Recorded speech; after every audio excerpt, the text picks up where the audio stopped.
Hello friends, వార్తలు చదువుతున్నది తాటి ప్రవీణ్ గౌడ్. షమీర్పేట మండలం తహసీల్దార్ మరియు ఎగ్జిక్యూటివ్ మేజిస్ట్రేట్ అయిన శ్రీమతి టి.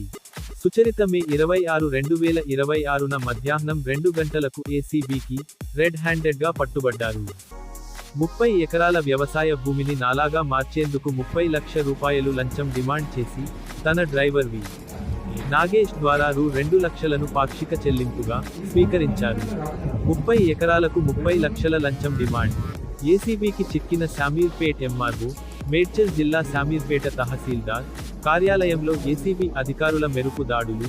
ఆలియాబాద్లోని 30 ఎకరాల భూ కన్వర్షన్ వ్యవహారంలో భారీగా లంచం డిమాండ్ చేసిన సుచరిత, ఎకరానికి 1 లక్ష చొప్పున మొత్తం 30 లక్షల రూపాయలు డిమాండ్ చేసినట్లు ప్రాథమిక విచారణలో గుర్తింపు. ఒకవేళ ఏ ప్రభుత్వ సేవకుడు అయినా లంచం అడిగినట్లయితే ప్రజలు దయచేసి తెలంగాణ అవినీతి నిరోధక శాఖ వారి టోల్ ఫ్రీ నెంబర్ 1064కు డయల్ చేయండి.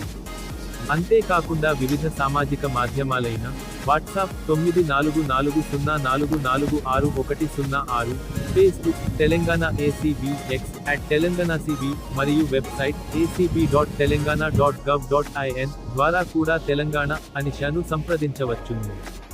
ఫిర్యాదుదారుల, బాధితుల వివరములు గోప్యంగా ఉంచబడును. Please subscribe my YouTube channel, Thati Praveen Gaud. Please like my YouTube videos.